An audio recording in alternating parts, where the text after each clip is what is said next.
خضر خان نے گھورتے ہوئے غراتے ہوئے بولا، یہی کہ تم نے جہانگیر خان سے نہیں سردار تاج محمد خان کے پوتے سے اپنی بہن کا نکاح کروایا ہے۔ خضر خان نے اپنے ساتھ کھڑے ملازم کو دیکھا۔ جی خان جی، یہی باتیں ہو رہی ہیں میڈیا پر۔ یہ باتیں ہو رہی تھی کہ خضر خان نے اپنی بہن کا نکاح اینڈ وقت پر سردار تاج محمد خان زادہ کے پوتے سے کر دیا ہے۔ یہ سن کر اس کا خون کھول اٹھا تھا۔ یہ سب بکواس میڈیا پر پھیلا کر تمہیں کیا لگتا ہے میری بہن کو یہاں سے لے جاؤ گے تو تمہاری بھول ہے۔ شاہ نواز خان زادہ نے لب بھینجے، تمہاری ہم سے جو بھی دشمنی ہے اس کا جواب میں بھی دوں گا تمہیں، کیونکہ تم نے جو غلیظ حرکت کی ہے مجھے تمہیں خان کہنے پر بھی برا لگ رہا ہے۔ تم میری بیوی کو اغوا کروایا تب سے ہی مجھ سے دشمنی کی ہے۔ اگر دشمنی ہی کر لینی تھی تو غیرت مند خان کی طرح لیتے، جیسے میں یہاں آیا ہوں۔ لیکن تم نے میری عورت پر بری نظر رکھی۔ اس کی بات پر خضر خان نے غصے اور حیرت سے کہا، لگتا ہے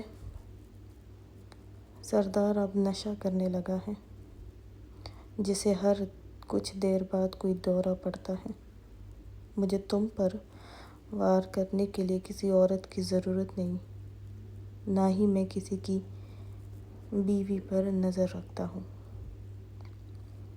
میں کسی بے گناہ عورت پر اپنی دشمنی نہیں نکالتا۔ یہ تمہارے خون میں شامل ہے۔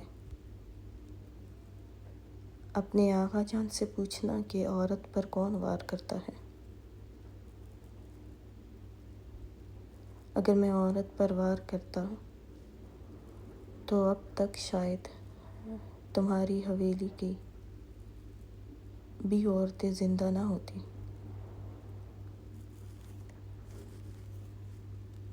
وہ سخت لہجے میں بولا، تمہارے گھر کی عورت ہماری حویلی میں پھر کس لیے بھیجی تم نے؟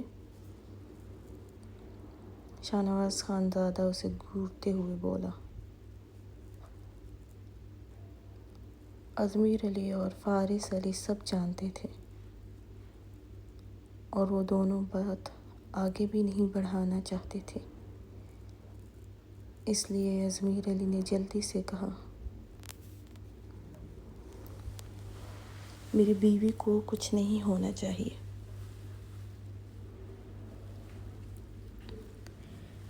خضر خان نے اجمیر علی کو دیکھا، جی چاہا مار کر اسے یہیں زمین میں گاڑ دے۔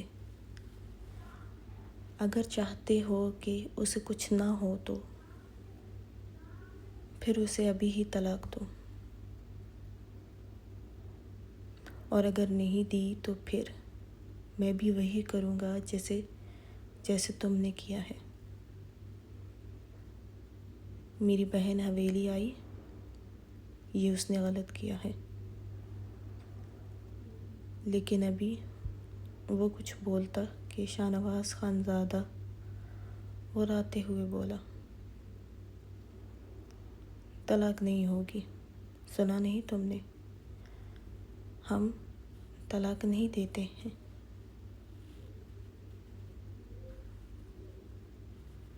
خضر خان لب بھینج گیا تھا۔ اس کا دماغ جو کچھ سوچ چکا تھا اس لمحے اس پر اب عمل کرنا تھا۔ ٹھیک ہے پھر، اب میری ملاقات تمہارے حجرے میں تاج محمد خان کے سامنے ہوگی۔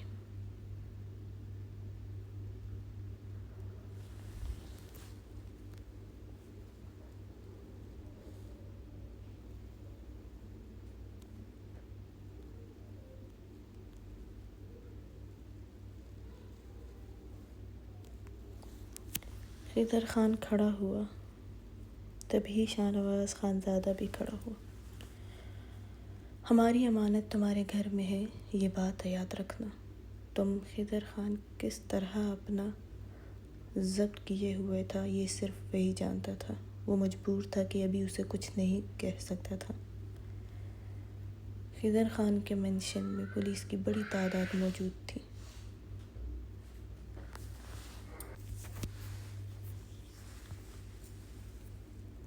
اس لیے شاہ نواز خانزادہ کا اور خضر خان کے بارے میں کسی نے پولیس کو بتا دیا تھا اور وہ یہاں موجود تھے۔ تم ہی فائدے میں تھے میری بہن کو چھوڑنے میں، لیکن تمہیں خود بات بڑھانی ہے، پھر مرضی تمہاری ہے۔ شاہ نواز خانزادہ اس کی بات پر اس کے چہرے کو دیکھتا ہوا بولا، اچھا کیا فائدہ تھا میرا؟ تمہیں لگتا ہے ہم اپنے فائدے کے لیے اپنی عورتوں کو استعمال کرتے ہیں؟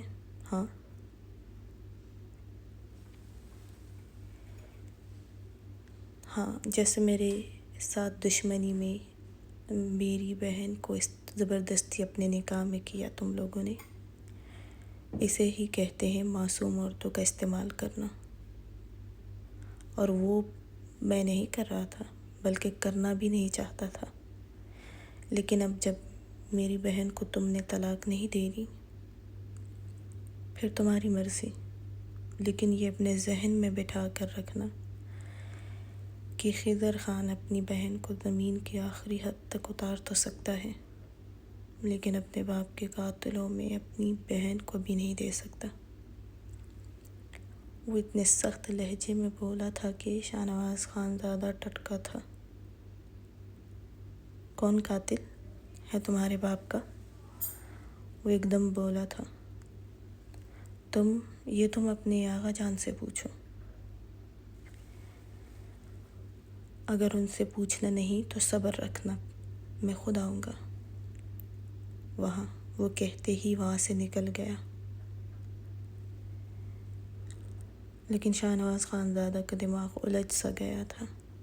ادا چلتے ہیں، ہمارا کام ہو گیا ہے۔ شاہ نواز خانزادہ نے شدید غصے سے اجمیر علی کو دیکھا اور خود بھی وہاں سے نکلا۔ اجمیر علی نے منہ بناتے ہوئے فارس علی کو دیکھا۔ بیٹا ابھی تو یہ کچھ نہیں کہہ رہے ہیں، لیکن صبر رکھو۔ آغا جان آج تمہاری یا تو جان لیں گے یا پھر حویلی سے دھکے دے کر نکالیں گے تمہیں، اور آغا جان تک پہنچنے سے بھی پہلے ابھی وہ جلاد جو یہاں سے نکلا ہے اس سے بچنا چاہتے ہو تو میری گاڑی میں اپنی تشریف لانا۔ وہ کہتے باہر آیا۔ اجمیر علی مسکرایا۔ اس کے وجود میں جو بے چینی تھی وہ ختم ہوئی تھی۔ ان کو بھی دیکھ لوں گا، آپ ہیں میرے ساتھ، وہ مسکراتے ہوئے آہستہ سے بولا تھا۔ فارس علی نے ایک نظر اس کے مسکراتے چہرے کو دیکھا۔ میں کسی کے ساتھ نہیں ہوں، اور یہ پھیلتا ہوا منہ سمیٹو۔ ادا نے دیکھ لیا تو پھر وہ جو ضبط کیے ہوئے ہے نا، یہ نہ ہو یہاں ہی شروع ہو جائے تم پر۔ فارس علی کی بات پر وہ اور گہرا مسکرایا۔ کوئی بات نہیں، میرا سالہ ہے یہاں اور ٹکر کا ہے۔ ہاں بالکل ہے، لیکن وہ بھی کھڑا ہو کر 2 گولیاں اپنے ہاتھ سے بھی جلائے گا۔ چلے، اگر اس دشمنی کو ختم کرنے کے لیے کسی ایک کو جان بھی دینی پڑے تو وہ میں دے دیتا ہوں۔ ادا کیا یاد کریں گے میری دریا دلی کو، وہ اپنے سینے پر ہاتھ رکھتے ہوئے بولا۔ فارس نے اسے گھورا جو مسکرا رہا تھا۔ کیا تمہیں سچ میں فضیلت پسند ہے؟ فارس علی کے پوچھنے پر ازمیر علی خاموش ہوا۔ پتہ نہیں، لیکن ہاں، چھوڑنے کا بالکل دل نہیں کرتا۔ اور کسی اور کے لیے تو پھر آپ جانتے ہیں مجھے۔ وہ دونوں نکلتے ہوئے دروازے تک پہنچے تھے۔ شاہ نواز خان دادا سخت چہرے سے اپنی گاڑی میں بیٹھا تھا۔ فضیلت، جاؤ یہاں سے۔ پلوشے، اس کو اپنے کمرے میں لے جاؤ۔ ابھی اگر خضر آ گیا تو وہ بہت برا کرے گا۔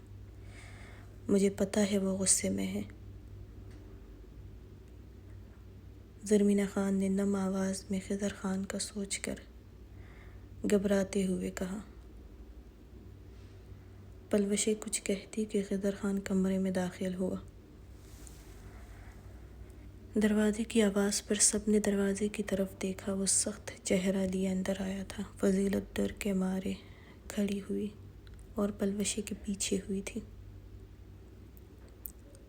خضر خان چلتے ہوئے پلوشے کے قریب آیا تھا۔ پلوشے اس کو ہی دیکھ رہی تھی۔ تمہیں مجھ سے محبت تھی نا؟ تو پھر مورے، میں پلوشے سے نکاح کرنے والا ہوں۔ ابھی 10 منٹ میں نکاح ہے۔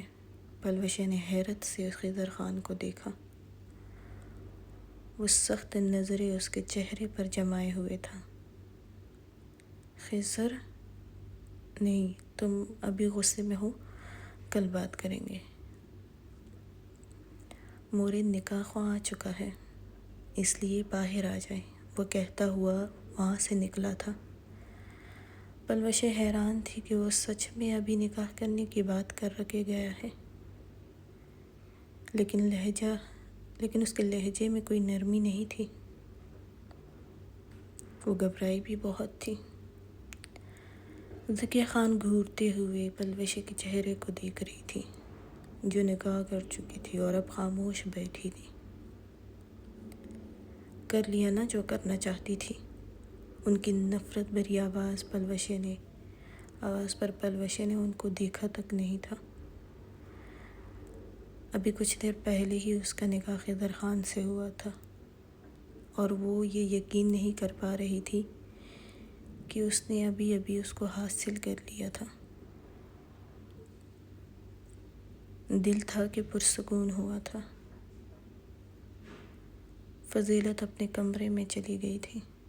وہ بھی اٹھی تھی اور اپنے کمرے میں آئی تھی۔ رات کے 1 بجے خضر خان اسٹڈی روم میں بیٹھا گہری سوچ میں تھا اور سگریٹ ہاتھ میں پکڑے ہوئے تھا کہ دروازہ کھول کر وہ اندر آئی تھی۔ خضر خان نے چونک کر اسے دیکھا تھا۔ پلوشہ سادہ سے شلوار قمیض پہ، دوپٹہ کندھوں پر پھیلائے، ہاتھ میں کافی کا کپ پکڑے ہوئی تھی۔ وہ اس کے قریب آئی، کپ ٹیبل پر رکھا اور خضر خان کے سخت چہرے کو دیکھا تھا۔ آپ نے مجھ سے نکاح کیوں کیا ہے؟ وہ سینے پر ہاتھ باندھے بولی تھی۔ خضر خان نظریں اس کے چہرے پر جمائے بولا، کیوں؟ تمہیں نہیں کرنی تھی؟ کل تک تو مر رہی تھی میرے لیے۔ پلوشے چپ سی ہوئی تھی۔ اس کے طنزیہ لہجے پر گہری سانس لی۔ آپ محبت نہیں کرتے ہیں، میں جانتی ہوں، زبردستی کی ہے، کیوں؟ یہ میں نہیں جانتی۔ خضر خان کرسی سے کھڑا ہوا اور پلوشے کے قریب آیا۔ وہ گھبراتے ہوئے کچھ قدم پیچھے ہوئی تھی۔ یہ پہلی دفعہ تھا کہ وہ اس کے اتنا قریب آیا۔ اس کا چہرہ سخت تھا، خضر خان نے اسے کلائی سے پکڑ کر ٹیبل کی طرف دھکیلا تھا۔ اس کی کمر ٹیبل پر لگی تھی۔ وہ سسکی تھی اور خوفزدہ نظروں سے اسے دیکھا۔ وہ اس کے اطراف میں ہاتھ جماتے ہوئے اس پر جھکا، اتنا کہ پلوشے کی کہانیاں ٹیبل پر جمائے لیتی تھی۔ جو مجھ سے تمہیں چاہیے اس کے لیے محبت کی ضرورت نہیں ہے، بلکہ نفرت میں اور بھی بھرپور انداز میں دے سکتا ہوں تمہیں۔ میری قربت چاہیے تھی نا، تو آج دیتا ہوں اپنی قربت۔ تم پچھتاؤ گی مجھے پانے کے لیے۔ میری بہن کو حویلی میں رکھنے میں تمہارا ہاتھ تھا، ہے نا؟ یہ سب تمہاری وجہ سے ہوا۔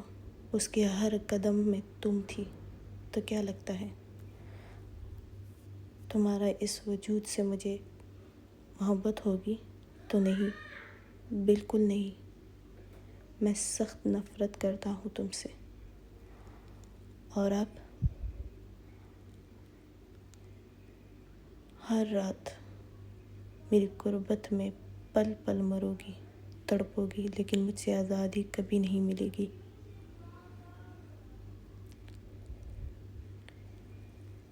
لیکن نہیں، شاید تم چاہتی بھی یہ سب تھی، اور محبت مجھے تم سے کبھی نہیں ہوگی۔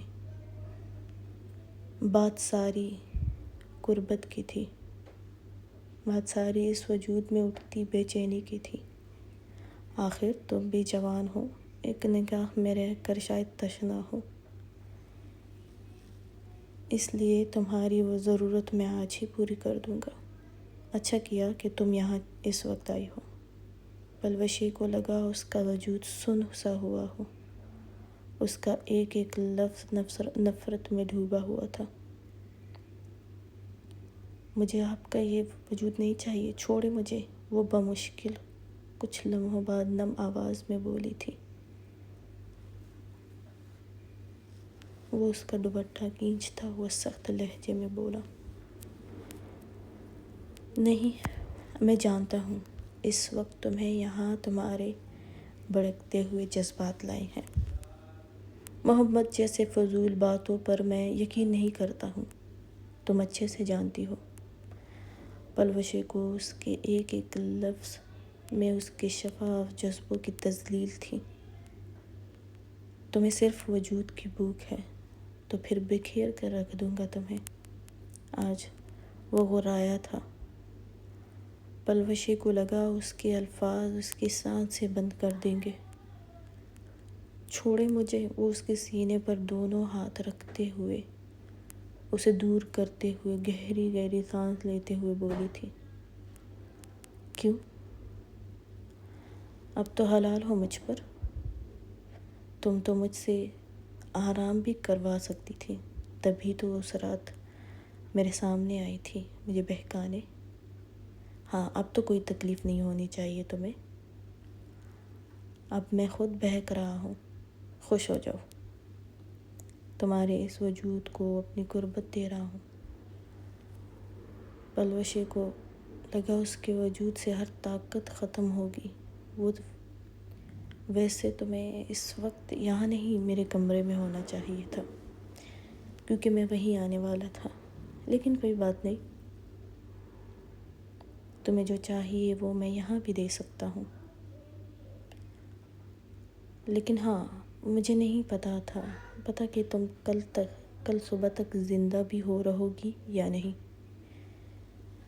میرے اندر لگی نفرت کی آگ میں تم جلتی رہو گی، لیکن شاید تم خوش رہو گی۔ تمہاری تو خواہش تھی، جو آج ایک نکاح کی صورت میں پوری ہوئی ہے۔ میں نے اور ایک ابھی پوری کروں گا، وہ غراتے ہوئے بولا تھا۔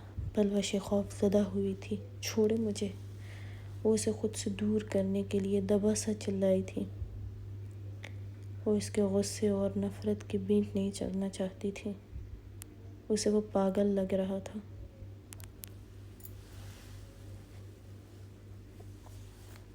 اس کی نفرت اس کے چہرے پر واضح تھی۔ خضر خان نے اس پر جھکا تھا۔ جوتے کے پلوشہ نے ٹیبل پر پڑی ہر چیزوں پر ہاتھ مارا۔ وہاں جو تھا وہ گرتا چلا گیا۔ چھوڑے مجھے، وہ چلائی تھی۔ خضر خان نے چہرہ اس کے قریب کیا۔ ہاں، یہ ناٹک بھی اچھا ہے کہ خود کو چھڑوانے کے لیے چلاؤ۔ چلو، اگر ایسا اچھا لگتا ہے تمہیں تو یہ بھی ٹھیک ہے۔ تم جیسی لڑکیاں یہی کرتی ہیں۔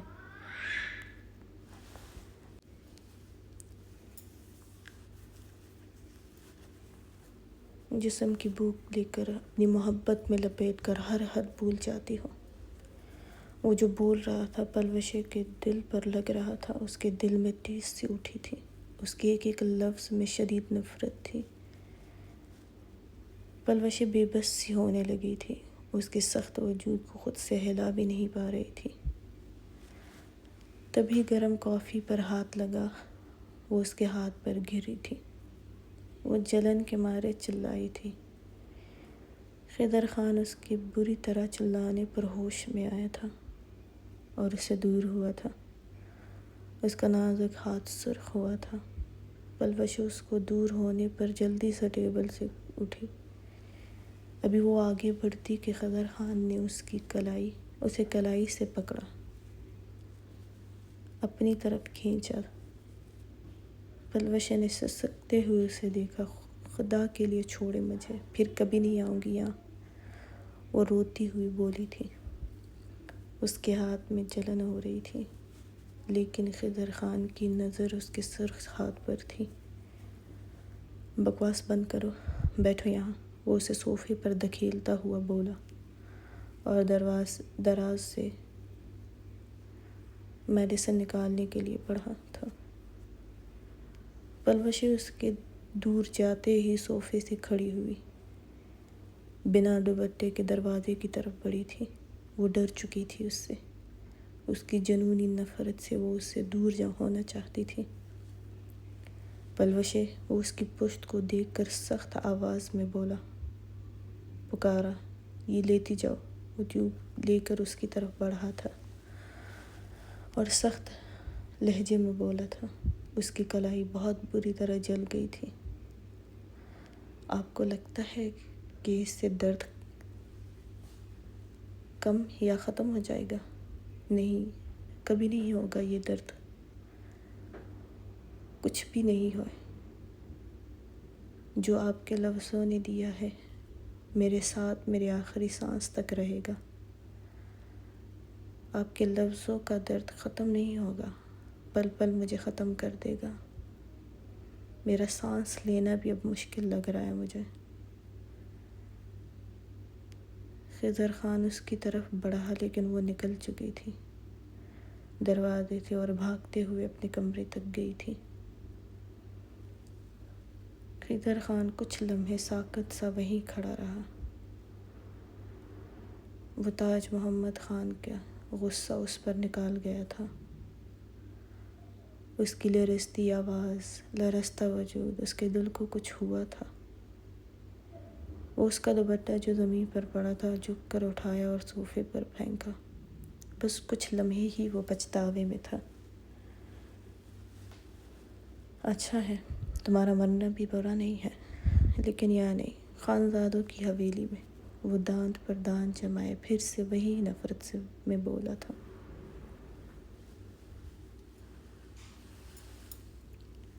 خلیفہ خان نے دروازہ بند کرتے ہوئے اس کی طرف بڑھا۔ نوشین سانس روکے کھڑی رہی۔ خلیفہ خان اس کے بہت قریب ہوا اور اس کے دونوں اطراف پہ ہاتھ رکھے۔ نوشین نے گھبرا کر نظر اٹھا کر اس کی طرف دیکھا۔ نوشین سانس روکے اس کو دیکھنے لگی تھی۔ نظریں اس پر جمائے ہوئے تھا۔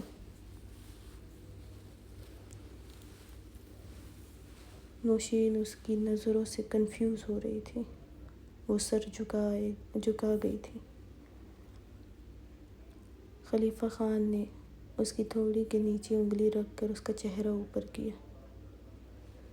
نوشین نے زور سے آنکھیں بند کی اور گہری سانس لینے لگی تھی۔ خلیفہ خان اس کی گردن پر جھکا، لمس بکھیرنے لگا۔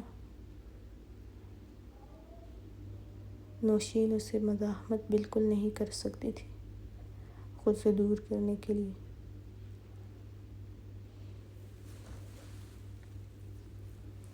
بری طرح نوشین نے آنکھیں کھول کر اس کے جھکے سر کو دیکھا۔ اس کے دونوں ہاتھ اس کے اطراف میں رکھے تھے۔ نوشین ہل بھی نہیں پا رہی تھی۔ اس کا وجود بری طرح لرزنے لگا تھا۔ مسلسل پانی گرنے کی وجہ سے نوشین نے بمشکل اپنا ہاتھ اس کے سینے پر رکھا اور آہستہ سے دور کرنے لگی۔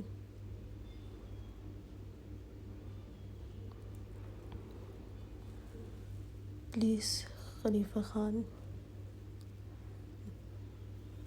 مجھے ٹھنڈ لگ رہی ہے، نوشین نے لرزتے ہوئے بمشکل کہا تھا۔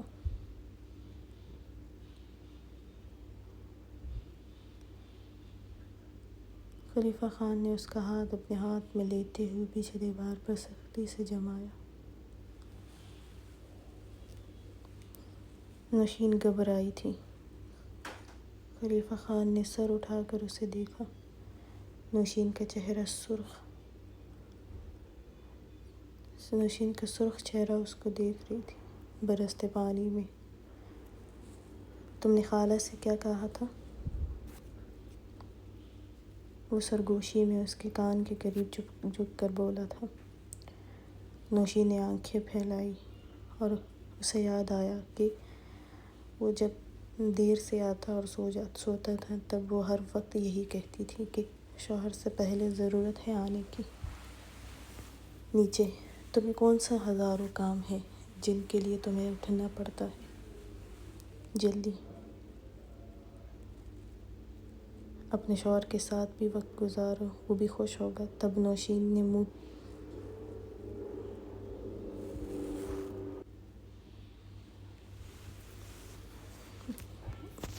بناتے ہوئے کہا، خالہ وہ بالکل ایسا انسان نہیں ہے جن کو اپنی بیوی اٹھتے ہوئے اپنے سامنے چاہیے۔ وہ تو پیار بھی زبردستی کرتے ہوں گے، مجھے نہیں لگتا کہ وہ کبھی ایسا بھی ہوں گے۔ خلیفہ خان نے نظر اس کے حیران اور سرخ چہرے پر جمائی تھی۔ آپ کو خالہ نے بتایا؟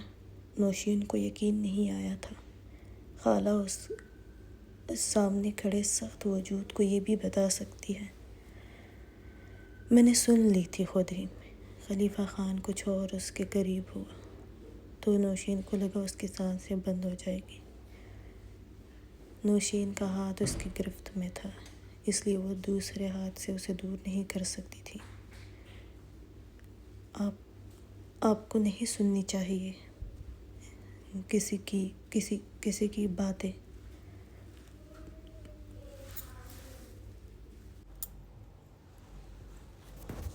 نوشین اس کی نظروں سے گھبراتے ہوئے اٹکتے ہوئے بولی تھی، کسی کی نہیں، اپنی بیوی کی باتیں سنی تھی۔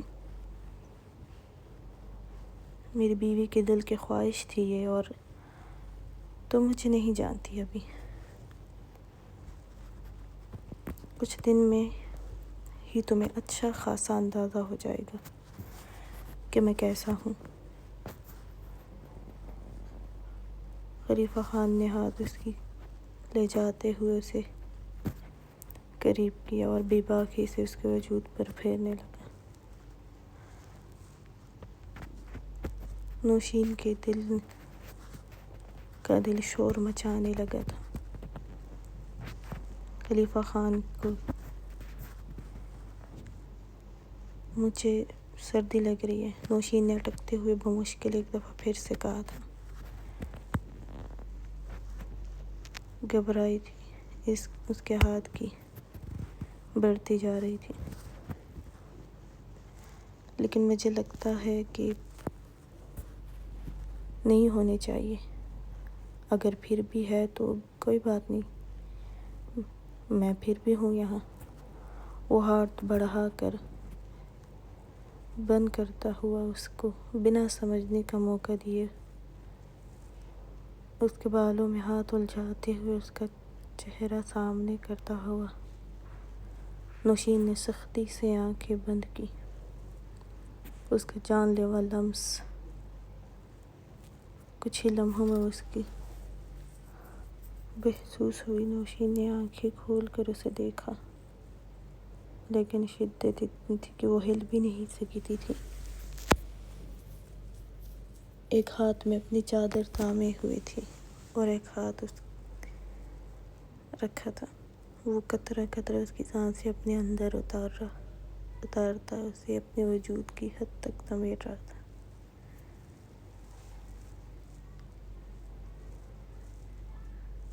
وہ سانس لینے کے لیے بری طرح جٹ پٹائی تھی، لیکن اس کی گرفت اس کے بالوں پر اور بھی سخت ہوئی تھی. نوشین نے بے اختیار اس کے سینے پر سر رکھا اور گہری سانس لینے لگی. اپنی سانسیں بحال کرتی اس سے پیچھے ہوئی اور شکوہ کن نظروں سے اسے دیکھا تھا. خلیفہ خان نے اسے دیوار سے لگاتے ہوئے ہاتھ اس کی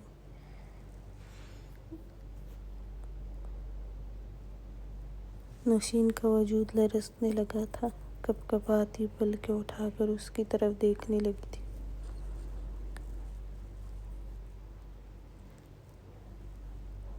نوشین نے جلدی سے کہا، وہ میں نے ویسے ہی کہا تھا. خلیفہ خان کی گرفت اس کی چادر پر سخت ہوئی. لیکن میں سیریس تھا. میں ویسے ہی یا ایسے ہی پر یقین نہیں رکھتا. وہ دیوار پر ہاتھ رکھتے ہوئے اس کی طرف جھکا تھا. نوشین نے اسے دھکیلتے ہوئے رخ موڑا تھا. اس کی شفاف پشت. وہ ہاتھ سے اس کے بال ہٹاتا اس کی پچھلی گردن پر جھکا. کچھ ہی لمحوں میں وہ اسے اپنے لمس سے پلیز وہ آہستہ سے بولی. خلیفہ خان نے اسے دور ہوتے گہری سانس لی.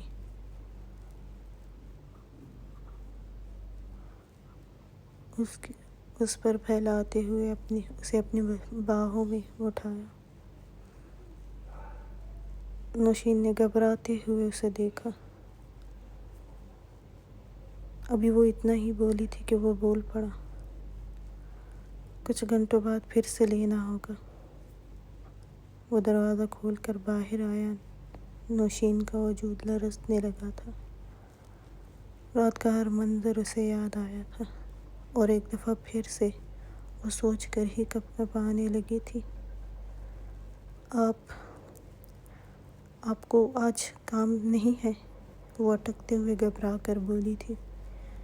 خلیفہ خان اس کے وجود کی کپ کپاہٹ محسوس کر رہا تھا. ابھی جو کام میرے اپنے وجود کے لیے ضروری ہے وہ کرنا ہے.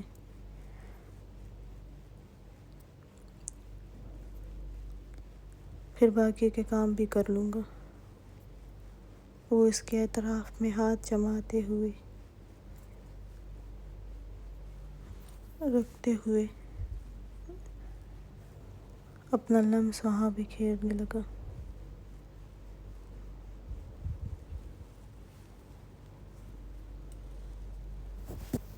وہ اس کی اس قدر شدت پر تڑپتے ہوئے سسکنے لگی. اسے سہنا آسان نہیں تھا، یہ وہ اچھے سے جان گئی تھی. وہ سخت تھا. وہ شاید ٹھیک کہہ رہا تھا. گزری رات اس نے اس پر رحم کیا تھا، لیکن ابھی وہ اس کی شدتیں اس کی جان نکال رہی تھی. خلیفہ خان پلیز، میں نے وہ سب سچ میں نہیں کہا تھا، خالہ سے جان چھڑوانے کے لیے کہا تھا۔ وہ سسکتے ہوئے اٹک اٹک کر نم آواز میں بولی تھی۔ خلیفہ خان کے لبوں کو شاید پہلی دفعہ مسکراہٹ نے چھوا۔ وہ اس کی گھبرائی اور نم آواز میں بولی بات پر مدھم سا مسکرایا تھا اور جھک کر سرگوشی میں بولا، لیکن میں جان نکالتا ہوں، جان چھڑاتا نہیں ہوں۔ وہ اس کی سانسوں کو اپنی گرفت میں لیے۔ نوشین نے آنکھیں پھیلا کر اسے دیکھا۔ وہ اسے ہی دیکھ رہا تھا۔ نوشین کو اپنی سانس سے اسے لگا کہ وہ غصے میں ہے اور اب اس کی سچ میں جان نکالے گا۔ وہ اپنے دونوں ہاتھ سے مزاحمت کرنے لگی۔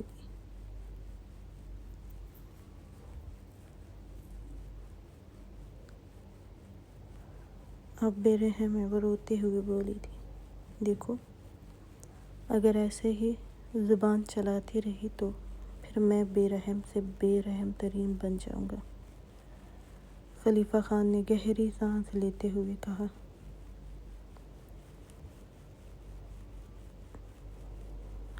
نوشین نے آنسو بہاتے ہوئے کہا، نہیں، آپ وہ ویسے بھی ہیں میرے لیے۔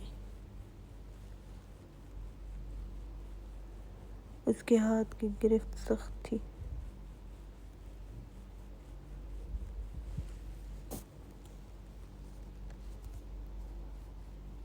خلیفہ خان پلیز، وہ اس کی آواز پر خود کو پرسکون کرتا ہوا اس کے برابر میں لیٹتے ہوئے۔ نوشین رخ پھیرنے لگی۔ خلیفہ خان نے اسے بازو سے پکڑ کر اپنی طرف کھینچا۔ وہ اس کے سینے سے آ لگی تھی۔ رخ مت پھیرا کرو، اور یہ میں ہر دفعہ نہیں کہوں گا۔ اگر پھر ایسا کرنے کی کوشش کی تو مجھ سے بھی۔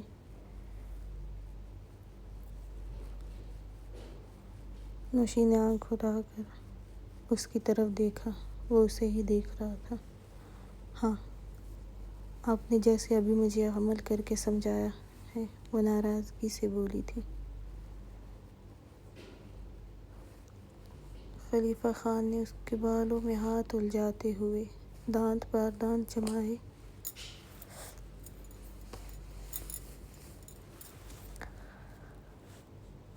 اس کا چہرہ اپنے قریب کیا۔ نہیں، یہ تو کم تھا، پھر اس سے بھی آگے جاؤں گا۔ تمہیں بتانا بھی تو ہے کہ میں کتنا رومانٹک ہوں۔ نوشین نے نظریں جھکائی تھی۔ اس نے توبہ کیا تھا پھر سے اس شخص کے بارے میں کچھ بھی بولنے سے۔ خلیفہ خان کی نظریں اپنے دیے گئے شدتوں کے نشان پر گئی تھی۔ نوشین نے بنا کچھ کہے اس کی گردن میں چہرہ چھپایا۔ دور تو وہ اس کی نظروں سے ہو نہیں سکتی تھی،